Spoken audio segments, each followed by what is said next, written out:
With competition intensifying in more established markets, many iGaming companies are looking to Africa and Latin America for their next phase of growth. From changing players' habits to rapid digital adoption, these regions are creating new opportunities across the industry. To discuss the trends shaping these markets and where the biggest opportunities are, I'm joined by Daniel Clark, Group Commercial Director at EveryMatrix. Daniel, welcome. Thank you for having me. Growth markets across Africa and LATAM are evolving rapidly. Which regions or sectors are showing the strongest commercial potential right now, and why? Yeah, so EveryMatrix, we have been keeping a very keen eye on, as you mentioned, Africa and Latin America.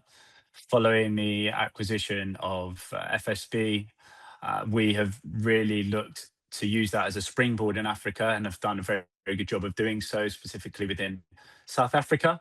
But the exciting launch of Bets in Cameroon earlier in Q2 is a leading example of the large international brands that are choosing EveryMatrix to launch into new markets using our scalable platform. And we will look to, capitalize on this and look to explore other French-speaking African countries as well.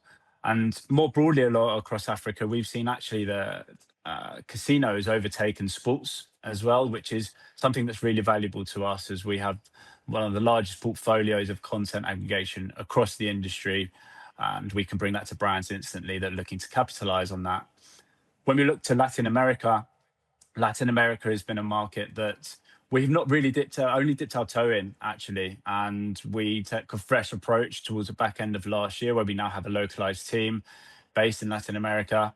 And we don't want to be spreading our net too wide. We want to have a bit more of a narrow focus. Initially, Brazil has been a little bit volatile this year, and with the changes in taxation. So we're letting the dust settle there a little bit this year, whilst keeping a close eye on Brazil. But actually, more broadly, we already have established partnerships within Peru and Mexico that we're looking to use as a great shop window for us to continue to grow in those countries.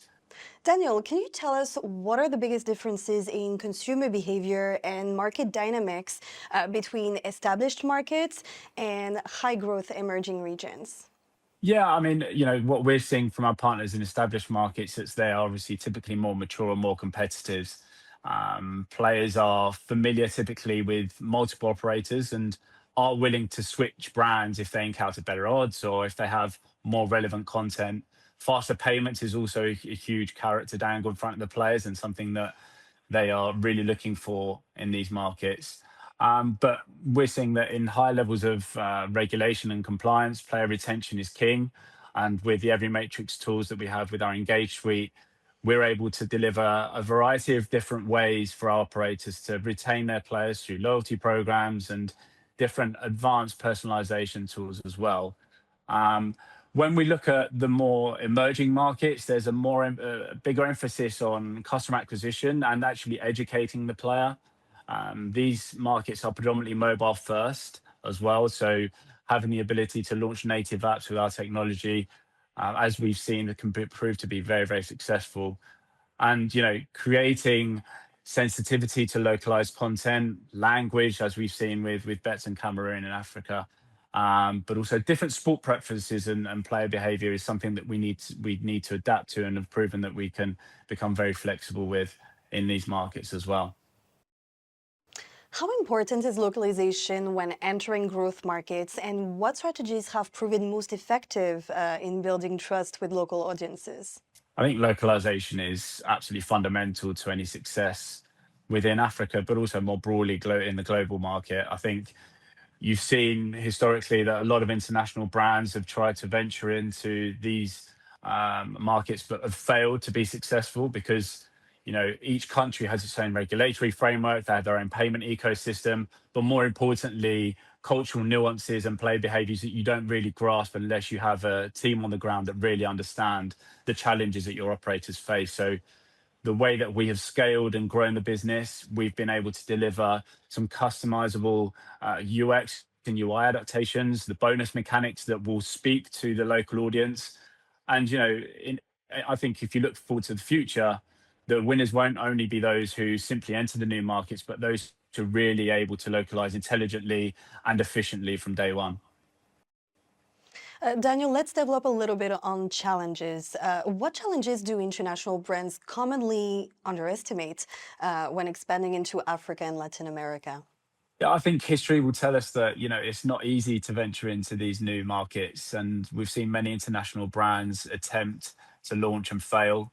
And I think that's mainly because the legacy systems that they were built on are built for yesterday's needs. And now we're facing markets where, regulation is tighter, competition is a lot more fierce, and player expectations are much higher. They were often assembled from multiple third party systems that were stitched together over time, right? And so you had a sportsbook being offered from one provider, for example, or a casino from another.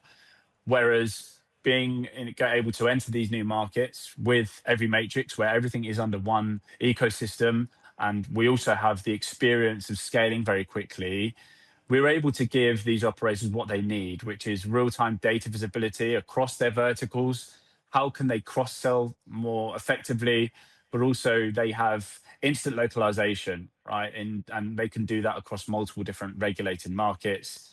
Seamless player journeys, which when you have fragmented technology, that isn't as straightforward. And given the recent boom of AI, we're seeing a lot more demand for AI-driven features, such as bonus abuse prevention, but also more personalized and journeys for players, and just more dedicated risk management that can manage the players more effectively. So I think to summarize, these legacy systems struggle to deliver all of these capabilities at scale, and they lack that flexibility. And we are able to mitigate all of that, and we're able to be at the forefront of innovation, and help these operators deliver quickly and compete from day one. Absolutely. Let's talk about technology and digital adoption. How do you think they're accelerating across growth markets? And how is this reshaping commercial opportunities and partnerships? I think digital adoption is becoming more common. Even if you look at some of the more regulated markets, if you look at Norway, for example, we're seeing lotteries such as North Tipping heading towards being a more online and digital only brand, and moving away from retail altogether. And we've not just seen that within Northern Europe, but actually within Africa as well, where mobile connectivity is becoming wider and more common. But from a partnership perspective, this creates a lot of opportunity for us.